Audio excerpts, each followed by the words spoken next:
Bom, então vamos lá, atender mais um pedido aí de inscritos para comentar hoje sobre o mangá de Monster, que é basicamente um dos mangás mais bem avaliados da história, podemos dizer assim. É uma quase unanimidade no meio da comunidade otaku, que é uma obra muito bem feita, tanto o mangá quanto o anime, né? Quem assistiu a adaptação de anime disse que é excelente também. E é um daqueles que podem ser usados como exemplo de mangá para quem não gosta de mangá. Sabe aquela parada de você querer recomendar uma obra para uma pessoa que não está acostumada com o mundo dos animes e dos mangás e que tem até um certo preconceito, e aí você vai lá e indica Monster, porque é um thriller, é uma história mais pé no chão, com elementos um pouco mais reflexivos e tal, é mais parecido com o que se vê em outras mídias como cinema, série de televisão, então é mais fácil de uma pessoa que não está acostumada com esse tipo de mídia, né, de quadrinho japonês ou de desenho japonês, de se abrir, de se permitir conhecer a experiência, né? Então vocês pediram, alguns de vocês pediram, vamos comentar hoje aí sobre os primeiros 15 capítulos do mangá de Monster, ou seja, bem a introduçãozinha mesmo, né? Que é um mangá que eu já li completo há uns 4 anos. Não lembro de 100% dos detalhes, mas evidentemente eu sei mais ou menos por onde essa história vai, né? Quando a gente fala de Monster, eu acho que o mais importante que a gente tem que enfatizar aqui é que Monster é como se fosse um thriller filosófico teológico. Esses são os 3 adjetivos que podem ser usados para enquadrar de maneira mais geral a obra de Monster. E é baseado nessas 3 diretrizes que eu vou fundamentar a minha análise que eu vou fazer aqui hoje, né? Eu vou começar com a parte do filosófico. Por quê? Porque o capítulo 1 de Monster, na verdade os 2 primeiros, eles são muito mais focados nas questões filosóficas da obra do que na parte do suspense propriamente dito. Uma coisa curiosa de se notar em relação a essa obra é que, apesar de ela ser tratada como uma obra madura, adulta, é um seinen, né, afinal de contas, apesar disso ela é uma obra que aposta no início nos personagens caricaturais para contar a sua história. E eu não falo isso como uma crítica, aí que está o ponto. Eu acho que essa obra de Monster, usando desse elemento, nos permite falar 2 ou 3 palavras acerca da questão da caricatura e de como ela pode ser usada em uma obra de maneira proveitosa. Eu já falei aqui várias e várias vezes que em arte não existe essa coisa de isso aqui é bom por si só, isso aqui é ruim por si só. Que tudo depende do contexto, que tudo depende do modo como você usa e de quais são os propósitos para os quais você está usando aquele determinado elemento dentro da sua obra. E Monster é um exemplo muito bom disso, porque quando ele usa personagem caricatural, no primeiro momento pode parecer que é uma coisa fora de contexto, né? Porque é uma obra séria, uma obra de suspense, que debate temas sérios, trata de questões de violência, então fica parecendo que não tem espaço para caricatura aqui, porque o elemento mais tradicional, o uso mais tradicional da caricatura é para fins humorísticos, né? Então esse é o primeiro ponto. A caricatura nem sempre é ruim. Ela pode ser boa dentro de obras de cunho humorístico, por exemplo. Mas dentro de obras sérias, ela também pode ser boa quando ela é conscientemente utilizada para enfatizar um determinado ponto específico, alguma reflexão que o autor quer fazer. E é mais ou menos isso que o Urasawa faz aqui em Monster. A caricatura aqui é completamente intencional e ela é utilizada, ela é feita para que essas discussões filosóficas que Monster quer colocar logo no início fiquem muito explícitas, para que essas questões fiquem muito claras na mente de quem lê. Então, por exemplo, quem são as personagens que eu chamo de caricaturais nesse início de Monster? É a noiva do protagonista, é o diretor do hospital, é o detetive, o Lunger, né, aquele que fica balançando o dedinho ali, digitando numa máquina de datilografar imaginária, né, entre outros. O Lunger é basicamente a caricatura do arquétipo puro do detetive frio, porém muito eficiente, né? Implacável, persistente, porém muito eficiente. Esse é um arquétipo clássico das histórias policiais. E nesse início ele se desvia muito pouco. Lá na frente a gente vai conhecer um pouco mais do personagem, do seu contexto, e aí ele vai adquirindo uma coisa mais multidimensional. Ele vai virando um personagem mais esférico, vamos dizer assim. Mas nesse primeiro momento ele é a caricatura pura e simples do detetive. E no caso da noiva e do diretor do hospital e daquele outro doutor que é colega dele, que é o incompetente, o Becker, esses 3 personagens são muito importantes nesse início porque é com base neles que o Urasawa vai construir vários dos dilemas que ele quer nos apresentar nesse início. Então é por isso que eu digo que Monster é um thriller filosófico. A parte filosófica tá aí. Esses 2 primeiros capítulos são usados para levantar várias questões várias reflexões, e ele utiliza desses personagens para isso. Então, por exemplo, a questão de se as vidas têm ou não um valor igual, de se o indivíduo que é poderoso tem uma vida mais valiosa do que o que não é poderoso, do que o pobre, etc. Como é que o Urasawa trabalha isso nesse início de Monster? Com uma situação bem óbvia e caricata. Primeiramente ele coloca... Primeiramente não, mas assim, a maneira mais explícita que ele faz é colocar na boca da ex-noiva, né, da noiva que virou ex-noiva, do protagonista, essa palavra, né, essa frase, de que as vidas não têm um valor igual. Então ele usa uma personagem caricatural, uma personagem que é a caricatura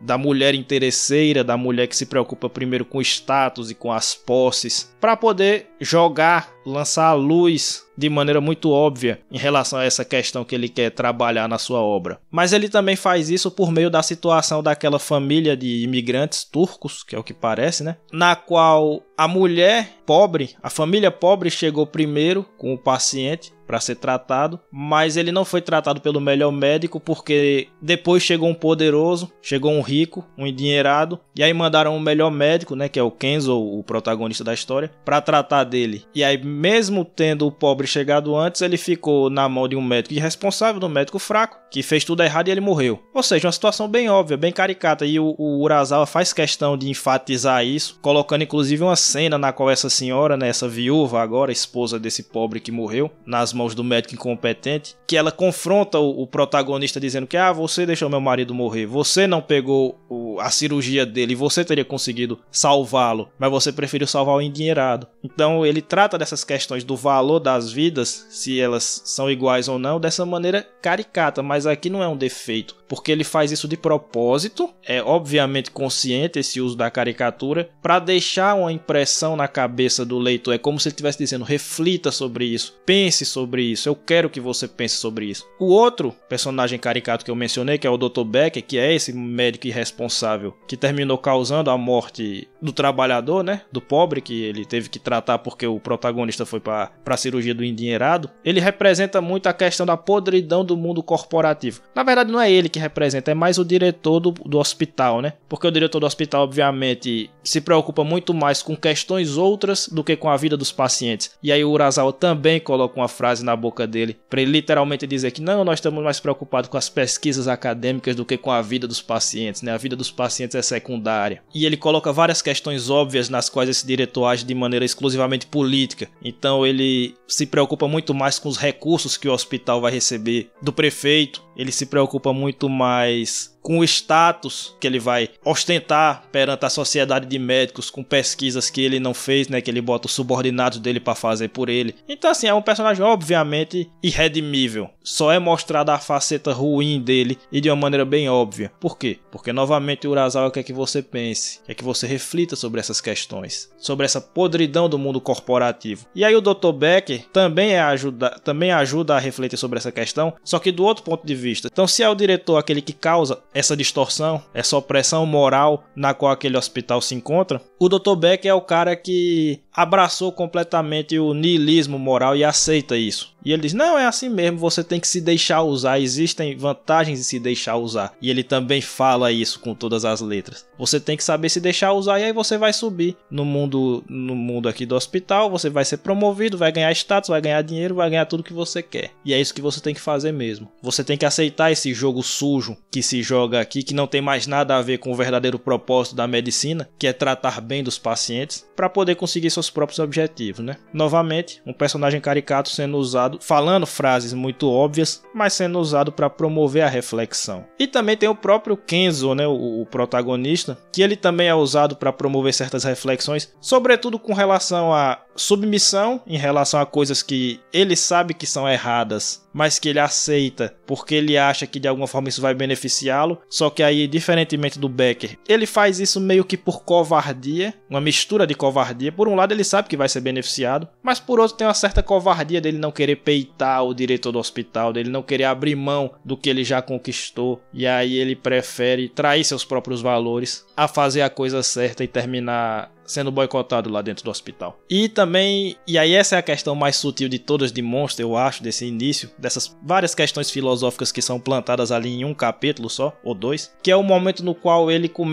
o protagonista, começa a querer se convencer de que não, eu não fiz nada de errado, eu só tô seguindo ordens, né? Que é uma reflexão moral muito feita, principalmente no pós-Segunda Guerra, quando os criminosos começaram a ser julgados pelos erros que eles cometeram na guerra, e alguns deles, notadamente o Eichmann, né? Existe um livro muito famoso da Hannah Arendt chamado Eichmann em Jerusalém, que o Eichmann foi um oficial do exército alemão na Segunda Guerra. Ele ajudou na operação dos campos de concentração, de algum, né? Especificamente. Mas quando ele foi ser julgado, ele se esquivava com essa conversa aí. Não, eu só estava seguindo ordens. A ordem vinha de cima, eu só cumpria. Eu sou um mero executor. E em algum momento, o Kenzo tenta se esquivar de si mesmo, da sua própria consciência, com essa desculpa. Não, eu só estou fazendo o que me mandam. Eu não tenho nada a ver com essa situação, com esse estado de coisas. E aí, todas essas questões são plantadas, são colocadas ali para você pensar. Mas principalmente, elas são colocadas ali de uma maneira integrada à história da série. O que é que eu quero dizer com isso? Essas questões são colocadas ali, mas a bem da verdade elas não são desenvolvidas. Não existe um grande desenvolvimento, um grande debate, por exemplo, sobre a questão do valor das vidas. Se é igual ou se não é igual. Esse é um debate bastante profundo. Esse é um debate que pode dar muito pano para manga. Mas Monster não trata nesse nível. Ele coloca a questão, ele faz você, se quiser, refletir sobre essas questões, mas ele próprio não reflete. Ele coloca mais essas questões filosóficas como uma maneira de atingir certos fins narrativos na sua história. O primeiro fim narrativo é estabelecer que aquele mundo, aquele hospital, é um mundo corrompido, completamente corrompido e decaído, né? Ele é regido por normas injustas, normas imorais, que não estão de acordo com aquilo que seria o ideal de um médico. Mas, por outro lado, ele também usa essas questões para criar, né, para ajudar a criar empatia e antipatia pelos personagens, né? Empatia por uns, antipatia por outros, obviamente. Então ele faz isso para que você tenha antipatia pelo diretor do hospital, pela noiva do protagonista, pelo Becker, enfim, por outros personagens, ao passo que ele quer que você tenha empatia pelo protagonista, porque ele mostra o protagonista sendo consumido por esses dilemas morais, por essas questões, por essas contrariedades, pela sua própria consciência, em uma palavra, e isso nos aproxima dele, isso humaniza o personagem, nos aproxima dele, porque ele tá sendo conivente com a coisa errada, mas ele sabe que é errado e ele tá querendo se libertar, e ao final do segundo capítulo, ele decididamente, no segundo, acho que é do primeiro, ele decididamente se liberta, né, e ele abre mão de tudo, ele toma a decisão heróica de perder tudo, de aceitar ser boicotado para fazer o que é certo. Que no caso o que é certo é salvar a vida do Johan. Então, nesse primeiro momento, essas questões filosóficas de Monster, elas estão ali, elas podem gerar reflexão, mas elas são mais usadas para fins de construção de personagem, de criação de antipatia e de simpatia, de criação de momentos dramaticamente pesados, né, que são esses momentos dos conflitos internos do protagonista se debatendo consigo mesmo e com sua consciência, enfim. Então as questões filosóficas são colocadas, mas até o momento não são trabalhadas. Mas eu não estou nem falando isso como uma questão de dizer que é um defeito não, tá? É só para explicar de que maneira essas questões são escritas na obra, pelo menos nesse início. Tudo bem, essa é a parte filosófica da obra. E a parte de thriller, de suspense, os elementos formais que compõem o gênero de que Monster faz parte. Nisso daqui eu vou dizer que o Urasawa simplesmente dá uma aula. Monster é um suspense muito bem escrito, de um autor muito consciente da maneira de gerar suspense, de gerar tensão na cabeça do leitor. E o que eu acho mais interessante é que a gente pode dizer que ele acerta no grande e no pequeno, no muito e no pouco, porque você tem os grandes elementos que impulsionam a história para frente e que fazem parte do coração desse mangá, como sendo muito bem trabalhados do ponto de vista formal, mas também as pequenas cenas. As cenas particulares, também nelas o autor consegue construir uma tensão, construir um desconforto na audiência que vai terminar gerando o engajamento dessa mesma audiência, né? Desses mesmos leitores em relação à obra. Então, por exemplo, o que é que eu chamo dos grandes momentos? Os primeiros capítulos, como eu disse, os 2 primeiros capítulos são mais para ele levantar a questão básica daquela história, quem é o personagem, o protagonista, como ele vive, etc. E colocar os dilemas morais nos quais ele se encontra, mas ao final do segundo capítulo ele já introduz o primeiro elemento de suspense e de mistério, que é quando a irmã do Johan, que tá lá na cama numa situação de trauma, né, porque os pais deles foram assassinados e tal, e não se sabe muito bem como é que aconteceu, mas os dois foram levados para o hospital, né? Os dois pais foram assassinados e o menino levou um tiro na cabeça, numa situação que parece ter sido um assalto. E a menina tá intacta, mas tá traumatizada. E aí ele coloca essa menina para falar as primeiras palavras no hospital e ela só fala mate, mate. Ou seja, já é uma pontinha de mistério que ele utiliza para puxar a parte do thriller, a parte do suspense, né? Esse é um exemplo de uma cena importante para o roteiro, ou seja, uma cena que eu chamo aqui de grande, porque tem grande importância para o andamento da história, né? No qual ele usa os elementos de suspense. Aqui, especificamente, o elemento do mistério, né? Então, a menina sofreu um trauma, ele constrói o contexto, que é o trauma sofrido por ela, e ele bota uma cena na qual existe um mistério, que você não sabe por que ela tá falando mate, mas que você desconfia que tem alguma coisa muito ruim por trás, né? Outra cena, que pode ser citada como exemplo, aí já bem mais lá na frente, né? Que é o modo como o Johan vai se aproximando da irmã dele, que eles se separam, não sei o quê, e aí ele vai atrás dela, e o modo como o autor faz com que ele se aproxime é aos poucos, né? Ele primeiro mostra como é que tá a vida da irmã depois de muitos anos, tá com uma nova família, tá vivendo tranquila, e aí de repente uma pessoa anônima manda um e-mail pra ela dizendo que dia tal, hora tal a gente vai se encontrar. E ela não sabe quem é, como é. E a gente já sabe que é o Johan, porque ao mesmo tempo que ele mostra essa vida dessa menina, ele vai construindo o outro lado da história, né? Que é o lado do Johan. Que no caso é o lado protagonista, que a gente vai vendo várias cenas do Johan relacionadas ao Johan. E a gente sabe que é ele que tá indo atrás dela, né? E ele vai aproximando do mistério pelas duas frentes. Um lado da menina que não sabe de nada, mas que sente que tem alguma coisa muito estranha acontecendo e que não tem memórias de sua infância, e o lado do protagonista que sabe, vai aos poucos descobrindo quem é o Johan e que ele vai terminar indo atrás da sua irmã e que provavelmente isso não vai ser uma coisa boa para ela. E aí, claro, ele vai trabalhando essas duas frentes ao mesmo tempo e aí as duas vão culminar na cena impactante que acontece quando ele realmente, não digo encontra ela, mas quando ele quase encontra ela, né? Então existe toda uma culminação dessa investigação que é feita ao longo dos capítulos e desse mistério que ele vai construindo aos poucos. Ele dá a recompensa pro leitor na hora que essas duas pontas se juntam, né? Então tudo isso é costurado de uma maneira muito habilidosa. Outra coisa muito grande que ele faz e que é maravilhosa é a apresentação do Johan. Claro, não a apresentação literal, porque a apresentação literal dele é criança, né? Ele aparecendo no hospital criança e em coma porque levou um tiro na cabeça. Mas quando ele reaparece como o Johan, e essa cena é maravilhosa, que é aquela cena na qual ele se encontra com um médico naquele prédio abandonado, naquele dia, naquela noite chuvosa, né? Madrugada. E aquela apresentação só é impactante porque o autor sabe construí-la previamente. E esse construir previamente é o quê? Primeiro ele vai fazendo várias tragédias acontecerem, né? Um serial killer tá aí solto. Ele mata sempre casais de meia idade, de uma maneira que parece que é assalto. Enfim, tem o padrãozinho da coisa que indica que é um serial killer, né? E aí tem a questão de que os gêmeos que chegaram no hospital conseguiram escapar desse hospital. Ninguém sabe como. E aí tem a coisa de que o diretor do hospital foi morto. Alguns médicos do hospital foram mortos nessa ocasião de fuga. Então ele vai colocando os pontos aos poucos e depois ele vai ligando, né? E aí o médico chega na hora que ele começa a desconfiar de que talvez o Johan tenha alguma coisa a ver com essas mortes. E aí é nesse momento que ele vai construindo a imagem do Johan de maneira indireta, ou seja, ele vai construindo a ideia de que o Johan é um monstro pelo que os outros falam dele. Ele esconde o personagem, ele não mostra o personagem e ele vai elevando a atenção do público em relação a esse personagem pelo que os outros falam dele. Então, ele é um monstro, ele não tem piedade de ninguém, ele mata a sangue frio. Então essa imagem vai sendo construída de maneira que quando ele aparece, e o autor também sabe utilizar os elementos formais, né, na apresentação, o Johan está envolto em sombras, ele fala calmamente, ele mostra realmente o sangue frio que disseram que ele tinha, e isso contrasta com o desespero do antigo comparsa dele que está lá implorando pela vida. Então é uma apresentação muito forte, de um autor que sabe usar os elementos, sabe esconder o personagem e mostrá-lo na hora certa, sabe indicar as características que ele vai usar desse personagem de uma maneira interessante, sem ficar muito jogado, né, na cara, e sabe introduzir os personagens da maneira correta. Então é outro ponto grandioso no roteiro, porque afinal de contas é a apresentação do antagonista, né, que é feito de uma maneira muito boa, né. Mas também tem as pequenas cenas nas quais o thriller é bem construído. Por exemplo, dentro desse contexto do cara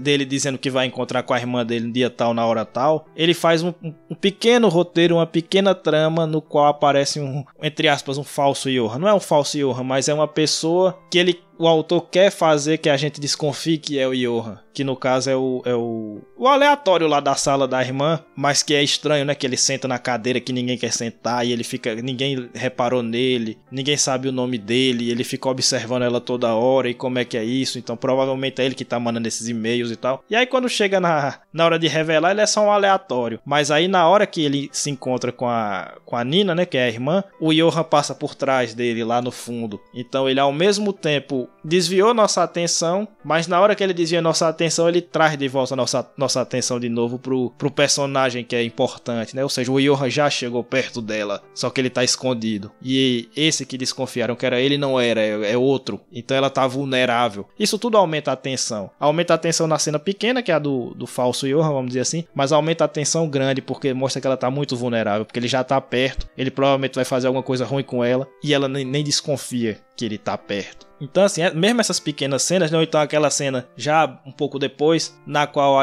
o médico descobre que aqueles policiais que estão levando eles para a delegacia na verdade são infiltrados, estão a mando do Johan para fazer mal a ele e a irmã, né, e a Nina. Essa cena também ele vai aproximando aos poucos, né?